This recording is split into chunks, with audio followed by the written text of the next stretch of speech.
Quando eu assisti a segunda temporada de Percy Jackson, eu senti uma diferença na dinâmica que me deixou um pouco intrigada.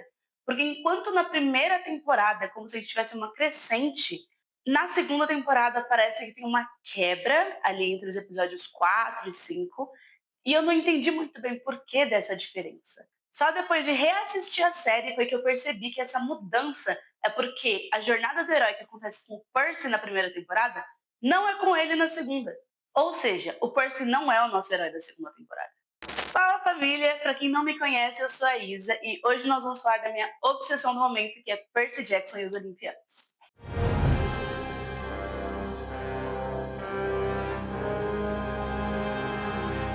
Antes de tudo, quero deixar uma coisa bem clara. Eu não li os livros ainda, tá? Eu ainda quero ler os livros esse ano e depois eu quero trazer um vídeo ali comparando o primeiro livro com a primeira temporada, o segundo com a segunda e tudo certo.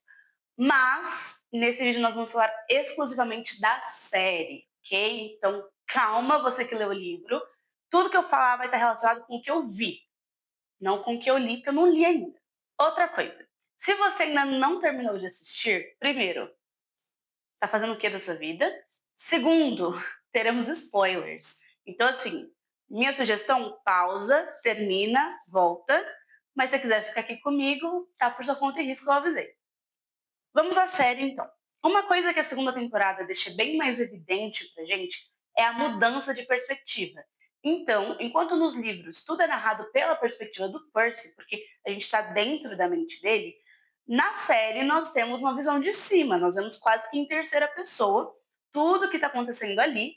Só que na primeira temporada a gente não consegue ver tanto essa diferença, porque é o Percy que está liderando a missão. E como ele é o protagonista, então nós vamos acompanhá-lo o tempo todo. As poucas cenas que ele não está presente são cenas do Grover, quando ele vai lá buscar mais respostas sobre a mãe do Percy, ou quando ele está conversando com Ares e tudo mais.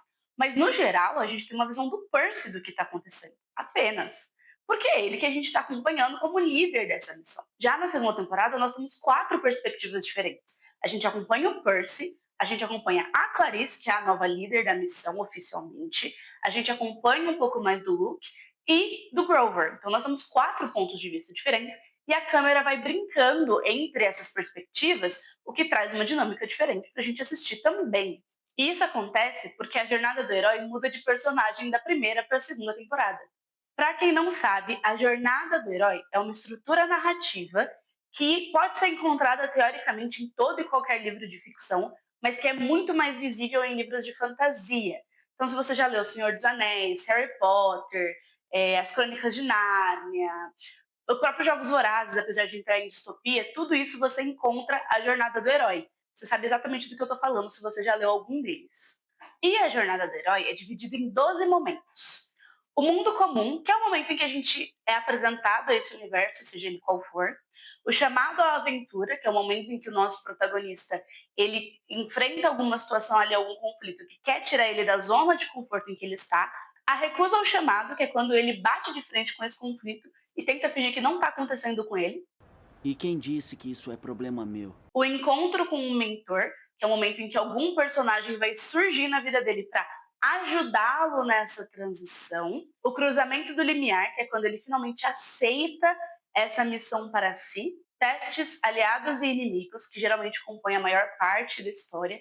E quando ele vai passando por provações, ele vai conhecendo outros personagens e vai começando a discernir quem é amigo e quem não é. A aproximação da caverna profunda, que é quando ele está chegando ali no destino final dele, dentro daquela missão, daquela aventura que ele está vivendo. Provação, que é o primeiro teste que ele tem que passar, alguma coisa que ele vai ter que sacrificar, uma decisão difícil que ele vai ter que tomar. E recompensa, que é o momento em que ele lida com as consequências dessa escolha ou dessa ação que ele teve que tomar. Aí vem a estrada de volta, que quando as coisas começam a voltar ao normal, então ele teve esse primeiro momento aí de um grande desafio e está retornando para a sua vida comum. Ressurreição, que é quando tem um último conflito que vai fechar tudo com chave de ouro, seja uma revelação, seja uma batalha que ele achou que estava resolvida e não estava. E o retorno com o Elixir, que é quando ele finalmente chega, então, em casa novamente, volta para o seu mundo comum, só que ele já não é mais o mesmo. Na primeira temporada, é muito clara a jornada do herói guiando o Percy em cada etapa dessa nova, dessa nova vida que ele tem descobrindo o universo dos semideuses. Já na segunda temporada, existe uma quebra. Ele começa ali a jornada do herói, porque acontece muito com séries cíclicas, né? Com Harry Potter você vai ver isso, com Jogos Vorazes você vai ver isso, aonde é um círculo. Então ele vive uma jornada do herói em todos os livros, em todos os filmes. Quando a gente vê, por exemplo, eu uso o exemplo de Harry Potter porque é o exemplo que eu tenho mais contexto, né? Então quando a gente vê o Harry, ele indo para Hogwarts, vivendo tudo aquilo e voltando para casa, para o ano que vem ele fazer a mesma coisa, ele está repetindo a jornada do herói em todos os momentos. E o mesmo acontece com o Percy, pelo menos nessa primeira temporada, onde ele vive a jornada do herói e volta para casa para na segunda voltar para o acampamento. As próximas eu realmente não sei, não tenho contexto. Mas enfim, ele começa a jornada do herói, então ele tá vivendo a vida dele no mundo comum, e aí ele vai voltar para o acampamento e tudo mais. Só que há uma quebra no momento em que a missão, né, o chamado à aventura, é tirado dele e entregue a Clarice. A partir daí, a jornada do herói ela quase não é vista com o Percy, pelo menos na série. Você vê com a Clarice. Se a gente parar para analisar cada ponto da jornada, fica muito claro que, num contexto narrativo, pelo menos, o Percy não é mais o herói da história. É a Clarice agora. Mas como o Percy é o protagonista, não fica tão evidente assim, porque ele ainda tem muito tempo de tela, apesar de aquele estar num papel quase de coadjuvante quando comparado, né, aí às estruturas narrativas. O que eu acho genial, porque a gente vê meio que, pelo menos num vislumbre, como seria um coadjuvante se tornando protagonista e vice-versa. Mas vamos ver aonde esses pontos se encontram para vocês entenderem do que eu estou falando aqui. Primeiro, a gente tem um mundo comum. Então, na primeira temporada, a gente acompanha o Percy no mundo comum dele, né?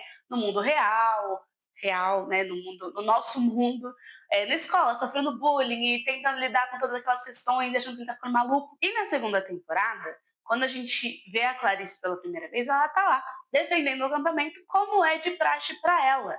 Pra gente não é um mundo comum, mas para ela é. Ela cresceu ali. Aí nós temos o chamado aventura. Para o Percy, isso acontece quando Poseidon reclama ele. Algumas pessoas também podem dizer que é quando ele chega ao acampamento, né, que é quando a realidade dele muda. Porém, o chamado mesmo acontece quando ele é reclamado por Poseidon e aí então uma missão é dada para ele. Já para Clarice, isso acontece quando a missão é dada para ela depois da corrida de carruagens. Aí vem então a recusa ao chamado, a primeira resistência do nosso herói na sua jornada.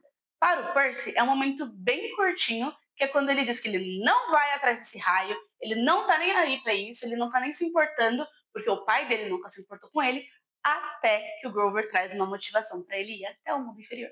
Já com a Clarice, isso não é meio uma recusa, ela não recusa o chamado, mas ela quebra as regras. Então é como se entrasse numa recusa. Por quê? Uma missão, né, pelas regras do universo de Percy Jackson, precisa compor 3 pessoas.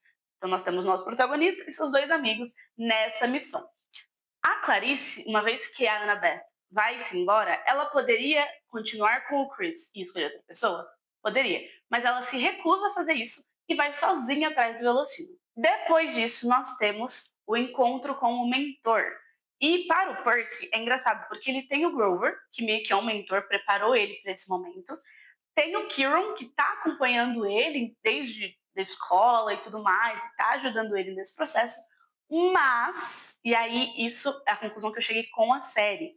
Para mim, o encontro com o mentor do Percy acontece no treinamento que ele faz com o Luke, que é uma coisa que a gente só vê lá no último episódio, mas me deu a entender que acontece depois que ele é chamado para essa missão. Eu não sei se nos livros explica, mas na série não deixa muito claro em que momento esse treinamento aconteceu. Na série a gente sabe que isso acontece entre a chegada do Percy no acampamento e a saída dele para a missão. Não fica muito claro na série quanto tempo se passa de quando ele escolhe a Annabeth e o Grover para irem com ele para o momento em que ele de fato sai. Então, para mim, ficou subentendido que foi nesse intervalo que o Luke ensinou a ele, porque ele não só ensina a lutar com espadas, mas ele ensina um pouco do funcionamento dos deuses e dos semideuses. E para Clarice, obviamente, isso acontece quando ela está saindo do acampamento e ela encontra com Ares, o seu pai, que vai levá-la então aí nesse processo até ela chegar no seu barquinho querido com a sua tripulação. E aí nós temos o cruzamento do limiar.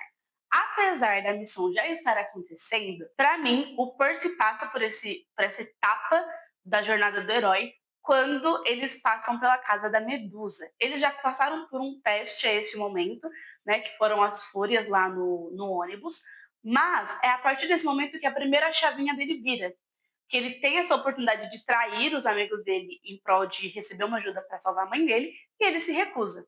Já com a Clarice, isso acontece quando ela finalmente se conecta com a sua tripulação, que não estava levando ela muito a sério por conta de tudo que o Ares disse, né? Mas ela consegue se conectar e a partir daí sim a missão começa para valer. Aí nós temos a parte de testes, aliados e inimigos, que para o Percy acontece desde ali do ônibus, da Medusa, até eles saírem do cassino, né? Lotus, onde ele vai não só aprofundar os relacionamentos que ele tem com o Grover e com a Annabeth, mas também ele vai conhecer outras pessoas. Ele passa pelo Ares, ele passa pelo Hermes, ele vai para o parque de Hefesto, e ele vai, então, conhecer um pouco mais desse universo, conhecer outras pessoas, outros personagens dessa história, e vai entendendo um pouco melhor esse funcionamento, tentando discernir quem ele pode confiar e quem não. Já para Clarice, essa etapa da jornada vai começar quando ela vai atrás do Percy para buscar as coordenadas verdadeiras e vai terminar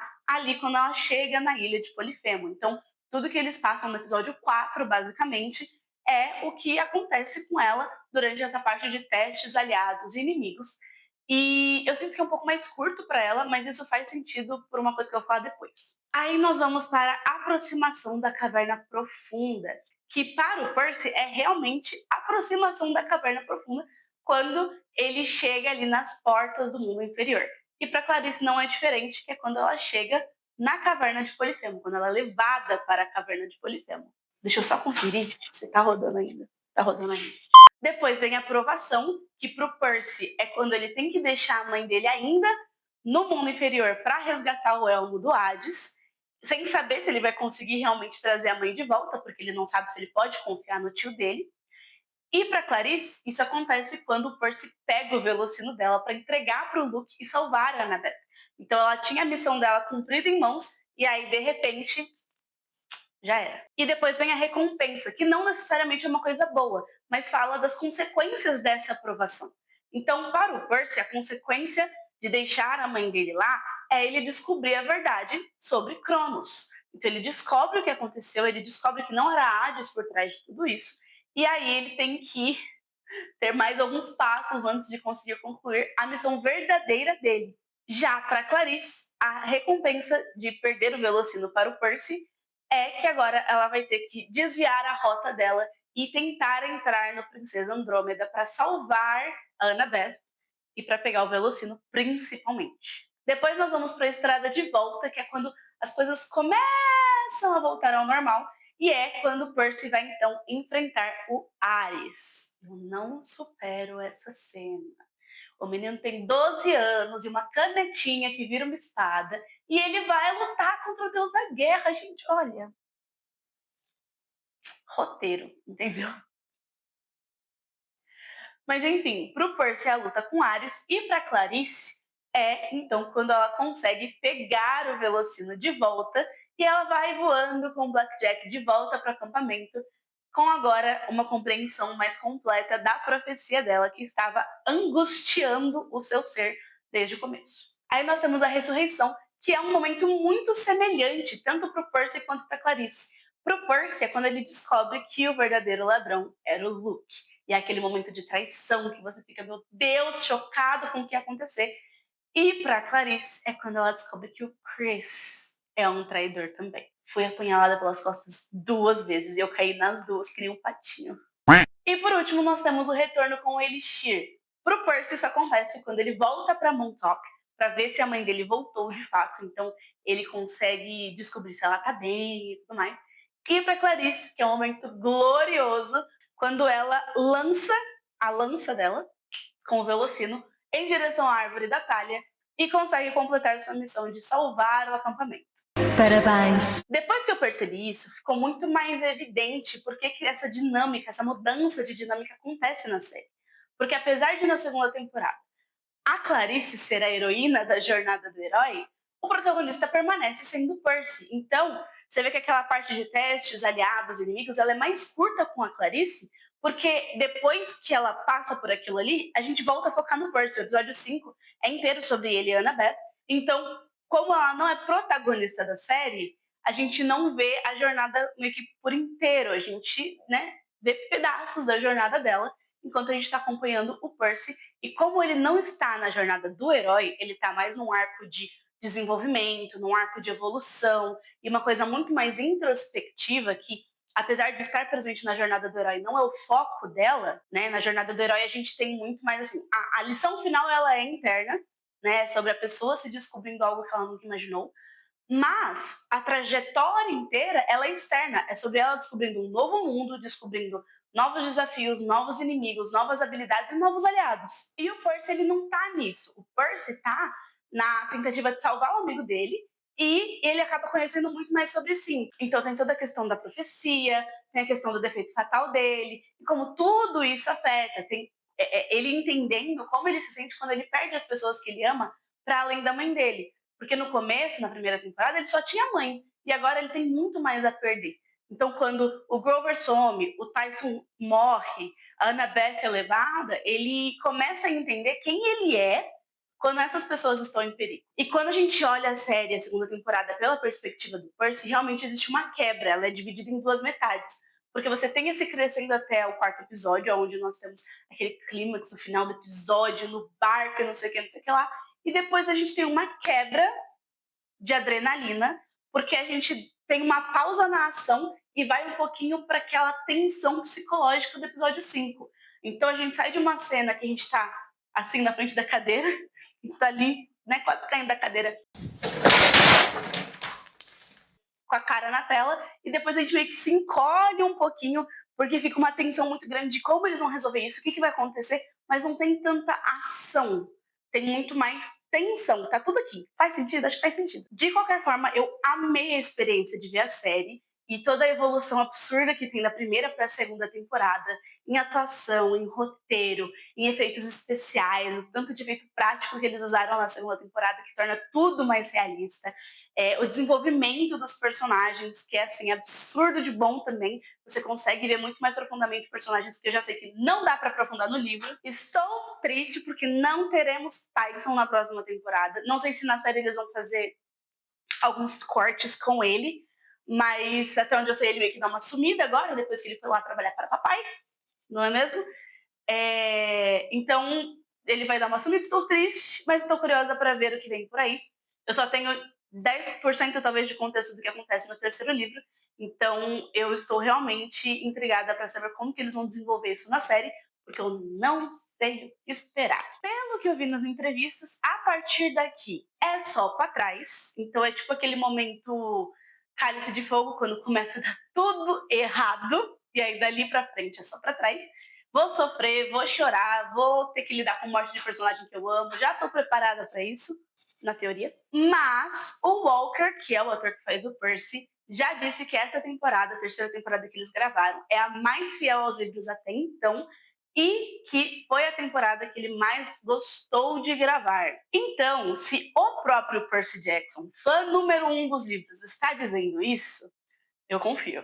Mas é isso, família. Ainda tem muita coisa que eu gostaria de falar sobre Percy Jackson, mas esse vídeo já está gigantesco, provavelmente. Eu não sei quanto tempo vai dar depois que eu editar, mas eu já tô há pelo menos 1 hora gravando. Então tem coisa para falar.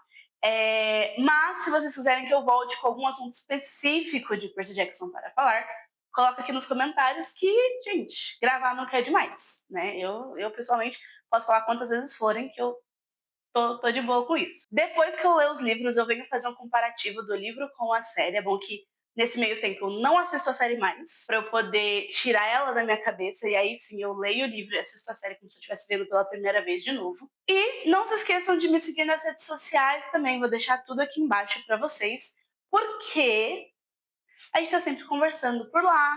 Então, se vocês quiserem trocar uma ideia sobre Percy Jackson, sobre qualquer outra coisa, sobre outros livros, sobre tudo mais, vamos lá que a gente conversa um pouquinho mais. Eu vejo vocês na próxima análise. Um beijo.